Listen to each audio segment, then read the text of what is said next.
దేవునికి మొదటిగా హృదయపూర్వకమైన వందనాలు చెప్పుకుంటూ, రెండవదిగా ఎంతో ఎంకరేజ్ చేస్తూ నిత్యం కూడా స్పిరిచువల్ క్లాసెస్ ఇస్తూ నన్ను నడిపిస్తున్న స్థానిక అయ్యగారికి కూడా నా వందనాలు చెప్పుకుంటూ, కూడి వచ్చిన బిడ్డలందరికీ ఎవరైతే ఉపవాసం ఉండి కన్నీరు కార్చి ఈ ఆరాధన కొరకు సిద్ధపడి వచ్చిన ప్రతి ఒక్క బిడ్డకు కూడా నా హృదయపూర్వకమైన వందనాలు తల్లి. ఇప్పుడు మనం ఎంతో రెడీ అయ్యి ప్రార్థన ఉందనిగా వచ్చాం కదా. ఒక్కొక్కరు చూడండి, నేను కాటన్ డ్రెస్ వేసుకున్నాను, ఒక్కొక్కరు ఒక్కో రకమైన చీరలు కట్టుకున్నారు, ఒక్కో రకమైన అంటే ఇలాంటివి వేసుకున్నారు, ఒకరు నెట్ వేసుకున్నారు, ఒక్కొక్కరు కాటన్ కట్టుకున్నారు. మనకి దేవుడు ఏ చీరలు ఇచ్చారో అది కట్టుకొని వచ్చాము. ఇప్పుడు ఈ టైం ఇలా ఉంది కాబట్టి ఆ జెంట్స్ కోసం మనకు తెలియదు అది ఏ క్లాత్ ఉన్నాయి, అందుకే చెప్పట్లేదు. మన కోసం మాత్రం తెలుసు ఇవి పాలిస్టర్ టైప్లో ఉంటాయి. కొన్ని మనకి దేవుడు ఏమి ఇచ్చారో అవి ఇప్పుడు కట్టుకొని వచ్చాం, నీట్గా రెడీ అయ్యి దేవుని సన్నిధికి వచ్చాము. కానీ పురాతన కాలంలో అంటే నాకు తెలిసి 1789వ సంవత్సరం వరకు కుట్టు మిషన్లు ఉండేవి కాదు. హిస్టరీలో మీరు చూస్తే, అంటే చరిత్రలో చూస్తే, లేదా మీ గూగుల్ నెట్లో వికీపీడియాలో చూస్తే కుట్టు మిషన్లు అనేవి ఉండేవి కాదు. ఇంత బాగా ఇంత పెద్ద సైజు ఇప్పుడంటే చీరలు పెద్ద పెద్దగా ఉన్నాయి, మనకు నచ్చిన దగ్గరగా కట్టుకుంటున్నాం. కానీ పురాతన కాలంలో చిన్న పీస్, ఒక చిన్న గుడ్డని కుట్టాలన్నా సరే మ్యాక్సిమం 20 గంటలు పట్టేదంట. మినిమం అయితే ఇంకా ఎక్కువ గంటలు పట్టేదంట చిన్న గుడ్డకైనా. అంటే ఇంత ఒక చిన్న కర్చీఫ్ అంత అనుకోండి, ఒక చిన్న గుడ్డ కూడా అంత టైం పట్టేదంట. ఎప్పుడైతే థామస్ సెయింట్ అనే వ్యక్తి కుట్టు మిషన్ని ఏసైకి ప్రార్థించిన తర్వాత, ఏసై తనకిచ్చిన తలాంతాలు బట్టి కుట్టు మిషన్ స్థాపించారో అప్పటి నుండి మన స్త్రీలు ఏం చేశారంటే అతని దగ్గర నుండి అలాగా, ఇతను మన వైపు కాదు, యూరోపియన్ కంట్రీస్ అనమాట, మన వైపు కాదు, అతనికి దేవుడు ఇచ్చిన తలాంతాలు బట్టి కుట్టు మిషన్ని ఆ టైంలో ఉన్న చెక్కతో ఇనుముతో తయారు చేశారనమాట. ఇప్పుడున్న మోడర్న్ కాదు, ఆ టైంలో చేసినప్పుడు ఆ 1790 నుండి అతను తయారు చేసినప్పుడు ఇంకా అయినప్పుడు ఒక 6 గంటలు 7 గంటలు కూడా పట్టేదంట ఒక చిన్న ముక్కను కుట్టడానికి. ఆ తర్వాత అలాగా వెళ్ళిపోయిన తర్వాత 1830లో బర్తలోమి తిమోనియా అనుకుని ఒకరు ఉంటారు. ఇవి ఇంగ్లీష్ పేర్లు కదా, చెప్పడానికి కష్టంగా ఉంటుంది. బర్తలోమియా కాదు, వినండి, బర్తలెమి తిమోనియా అని ఒక సైంటిస్ట్ అనమాట.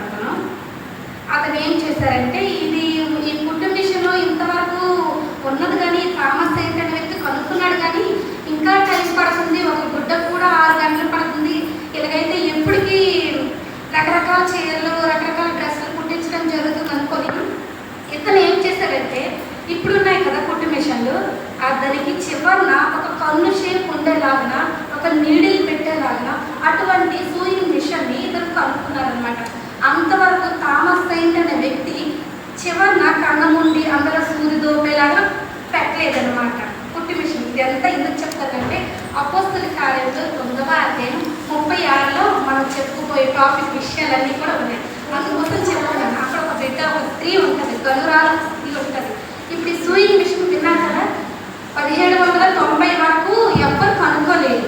థామస్ సెయింట్ అనే వ్యక్తి కుట్టు మిషన్ మొట్టమొదటిగా కనుక్కున్నారు. ఆ తర్వాత బర్తలేమి తిమోనియా అనే వ్యక్తి కనుక్కున్న తర్వాత ఆ నెక్స్ట్ సూది కన్నంలో దారం దూర్చడం వల్ల స్పీడ్గా వర్క్ అయ్యేటట్లుగా అలాంటి సూయింగ్ మిషన్ కనుక్కోవడం వల్ల, స్టిచ్చింగ్ మిషన్ కనుక్కోవడం వల్ల ఈనాడు మనం అందరము చూసారు కదా, మీకు నచ్చిన కలర్స్ వేసుకున్నారు కదా, అలాంటివి అన్నీ ప్రిపేర్ అవుతూ వస్తుంది.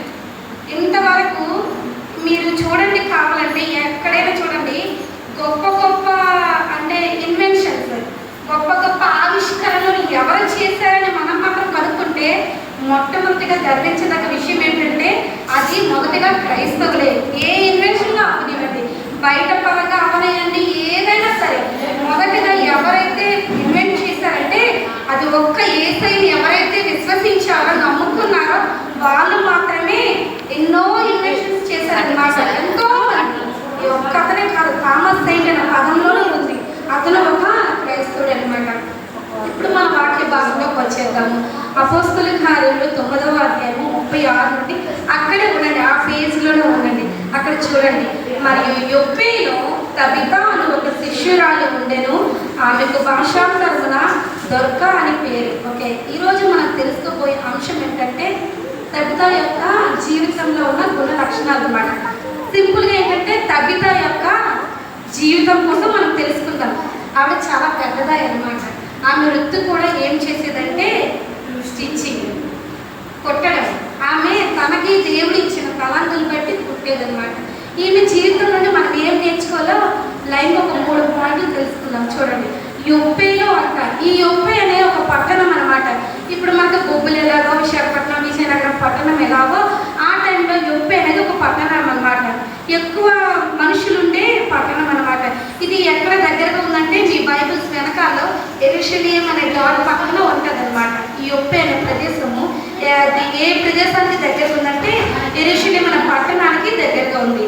ఈ యొప్పేలో అంతకు ముందు కూడా అపోస్తలులు దేవుని నుండి ఏవైతే కన్నులతో చూచారో, చెవులతో విన్నారో, స్వయంగా యేసయ్య ఏం చేస్తారో ఆ సూచక క్రియలన్నింటినీ కూడా ధ్యానిస్తూ వాళ్ళు ఏం చేస్తారంటే పరిశుద్ధాత్మ శక్తిని పొందుకొని ఒక్కొక్కరు ఒక్కో విధంగా సెపరేట్ వెళ్ళిపోయారు అనమాట. ఇప్పుడు ఎలాగ ఒక వీళ్ళు ఎక్కడుంటే ఇంకొక వీళ్ళు మన కుటుంబ సభ్యులు ఒకటి ఉంటుంది కదా, అలాగే ఏం చేస్తారు ఆ టైంలో అపోస్తలులు దేవుడు ఇచ్చిన వాళ్ళ తలంతులను బట్టి ఒక్కొక్క శిష్యులు ఒక్కొక్క వైపు వెళ్ళిపోయారు అనమాట. ఈ యొప్పే ప్రాంతానికి ఎవరు వచ్చేవారంటే పేతురు అనే వ్యక్తి, పేతురు అనే ఒక దైవజనుడు వచ్చారనమాట. అక్కడ ఒక స్త్రీ కోసము గొప్పగా మన లేఖనాల్లో రాయబడినట్లు చూస్తున్నాం. ఆమె ఎవరు? తబిత. ఆమెకి ఇంకో పేరు దొర్క. ఓకే, ఆ దొర్క అనే పేరు అర్థం ఏమిటి? కింద ఉంది. ఏంటది? లేడీ. మీకు తెలుసు ఈ తబిత అనే స్త్రీ ఏంటంటే ఇంకో పేరు దొర్క అనమాట. ఆ దొర్క అనే పేరుకు అర్థం ఏమిటంటే లేడీ అని అర్థం. లేడీకున్న గుణలక్షణం ఏంటమ్మా మీకు తెలుసు, మీకు పెద్దవాళ్ళు స్పీడ్గా పరిగెడుతుంది. అర్థమైంది. అది ఎలాగంటే తన శత్రువుల నుండి తన ప్రాణాన్ని తను కాపాడుకోవడానికి స్పీడ్గా పరిగెడుతుంది అనమాట. ఈనాడు మనము ఈ లేడీ అనే పదము దొర్క అనే ఒక స్త్రీ నుండి మనం గెయిన్ చేయవలసిన ఒక హ్యాబిట్ ఏంటంటే ఈమె మొదటిగా ఏమి గుణ లక్షణం కలిగి ఉందంటే అక్కడ ఫస్ట్ పాయింట్లో ఉంది. మరియు యొప్పేలో తబిత ఒక శిష్యురాలు ఉండెను. ఆమె ఎవరికొండ శిష్యురాలు? దేవుని యొక్క దైవజనుడికి శిష్యురాలుగా ఉందంట. ఆమె 2 పేర్లు కలిగి ఉన్నా కూడా ఎటువైపు కుడికి కానీ ఎడమ వైపు కానీ చొట్టిల్లిపోకుండా దేవుడికి మాత్రమే శిష్యురాలుగా ఉందంట. ఈనాడు మనం ఎవరికి డిపెండ్ అయి ఉంటున్నాం? శిష్యురాలుగా ఉంటున్నాం, డిసైపుల్గా ఉంటున్నాం. ఈనాడు దేవుడు మనతో ఏం చెప్తున్నారంటే మొదటిగా మీ కుటుంబ సభ్యుల పైన డిపెండ్ అయ్యేటంటే నా పైన డిపెండ్ అవ్వండి అని వాక్యంతో మనతో చెప్తున్నారు. కాబట్టి ఈమెలో ఉన్న మొదటి లక్ష్యం ఏంటంటే యేసయ్యను వెంబడించే శిష్యురాలిగా ఉంది. ఆ తర్వాత ఏం తెలుసా ఈమెలో ఉంది? చూడండి అక్కడ బీ పార్ట్ అనమాట. ఆమె సత్క్రియలను ధర్మకార్యములను బహుగా చేసి ఉండదు. ఈమె కోసం హిస్టరీలో చూస్తే మ్యారీడ్ అని కానీ విడవలు కానీ ఏమీ లేదు. అంటే పెళ్ళైన స్త్రీ, విధవరాలు అని ఏమీ లేదు. ఒక స్త్రీ, ఒక లేడీ అని మాత్రమే ఉందన్నమాట. ఈమె తన జీవితంలో యవ్వన దశలో యేసయ్యను నిజ రక్షకులుగా అంగీకరించి బాప్తిజం పొందుకున్న తర్వాత ఏం చేసిందంటే తన జీవితం మొత్తం అంతా విడో పీపుల్ అంటే ఎవరైతే భర్తలు చనిపోయిన స్త్రీలు ఉంటారో ఆ టైంలో వైట్ క్లాత్లు ఆ టైంలో సెపరేట్గా చూసేవాళ్ళు అనమాట. అన్టచబుల్ పీపుల్ టైప్లో చూసేవాళ్ళు అనమాట. విడోస్ ఎలాగంటే ఆ క్లాత్ తప్పేసి బయటకు రాకూడదు. పొరపాటున ఆ భర్త చనిపోయిన స్త్రీ విధవరాలు అంటారు. పొరపాటున బయటకు వస్తే చాలు ఎదురుగా ఎవరు వచ్చినా ఈ అమ్మ రావడం అశుభము, అరిష్టము, దురదృష్టము అనేవాళ్ళు ఆ టైంలో. కానీ ఈమె జీవితం ఏం చేసిందంటే ఎవరైతే చీదరించుకుంటున్నారో, ఎవరైతే నెట్టి వేసుకున్నారో, ఈమె బయటకు వస్తే చాలా అనార్థాలు అనుకుంటున్నారో అలాంటి వాళ్ళందరినీ కూడా దగ్గరికి చేర్చి ఏం చేసేదంటే సత్క్రియలు చేసేదట, ధర్మకార్యాలు చేసేదట. ఆమె దేవుడు ఏమి ఇచ్చాడు సత్క్రియలు చేయడానికి? ఏమీ లేదు. ఒక్క చేతి పని ఇచ్చాడు. ఆమె ఒక టాలెంట్ ఇచ్చాడు. ఏం పని అది? గుడ్డు, ఒక క్లాత్ని కుట్టే ఒక టాలెంట్ అనమాట. అప్పుడు మిషన్లు లేవు. ఆమె పుట్టినప్పుడు పెరుగుతున్న సమయంలో మిషన్లు లేవు. చేతితోనే చెప్పాను కదా, ఒక చిన్న మొక్క కొట్టడానికి 18-20 గంటలు సమయం పట్టేది. అలాంటి టైంలో అంట ఆమె విధవరాళ్ళకి, తల్లిదండ్రులు లేని వారికి ఏం చేస్తుందంటే ఆ టైం రకరకాల చీరలు ఉండేవి, వాళ్ళకి ఎక్కువ అంగీలు ఉండేవి, చిన్న చిన్న టాప్ అనమాట, ఫ్రాక్స్ టైప్. అలాంటి పుట్టంట బట్టలు లేని వారికి, విధవరాళ్ళకి అందరికీ పంచిపెట్టేదంట. ఈనాడు మనం ఎవరికి ఇస్తున్నాము? మనకి సొంతోళ్ళు ఎవరైతే చెప్పాలంటారో, మనకి డీప్ క్లోజెస్ట్ ఫ్రెండ్స్ ఉంటారో వాళ్ళకి క్రిస్మస్ గిఫ్ట్ ఏం చేస్తాము? ఆర్నమెంట్స్ ఇస్తాము, స్వీట్స్ ఇస్తాము, ఫ్రాక్స్ ఇస్తాము. అదే విడోస్కి ఇస్తామా అంటే విధవరాళ్ళకి ఇస్తామా, తల్లిదండ్రులు లేని వాళ్ళకి ఇస్తామా? కానీ దేవుడు ఏమంటున్నారంటే ఈ దొర్క యొక్క గుణ లక్షణాలు తెలుసుకొని మీరు నేను ఉండాలని యేసయ్య ఆశిస్తున్నారు. ఇవేం చేసింది? సొంతోళ్ళకి ఇవ్వలేదు. బయట ఎవరైతే అణిచివేయబడి సెపరేట్గా ఏడ్చుకుని బాధపడి భర్త లేక దుఃఖిస్తున్న ఒక విధవరాల స్త్రీలకి, తల్లిదండ్రులు లేక ఇబ్బంది పడుతున్న ప్రతి ఒక్క చిన్న పిల్లలకి ఆమె చేరదీసి సత్క్రియలు చేసి ధర్మకార్యాలు చేసి బట్టలేస్తున్నట్ట. ఎంత గొప్ప క్రియ కదా ఇది. అందుకే ఈమె పేరు ఎంతలో రాయబడింది? ఇప్పుడు మనం కూడా ఇందులో రాయబడ్డానికి ఫిలప్ అయిపోయింది. కానీ పరలోకంలో ఒక గ్రంథం ఉంటుంది.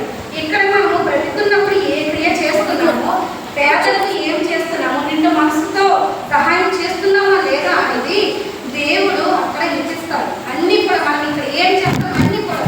కాబట్టి మనకున్న కొద్ది ఎంత 70 సంవత్సరాలు 80 సంవత్సరాలు ఏదైతే ఎన్నో ఏజ్లో దేవుని స్వీకరిస్తామో మునుపటి ప్రవర్తన కాకుండా ఇప్పుడు ఏం చేయాలంటే లేని వారికంటే విధవరాళ్ళకి మనం ఇచ్చేవాడిగా ఉండాలి.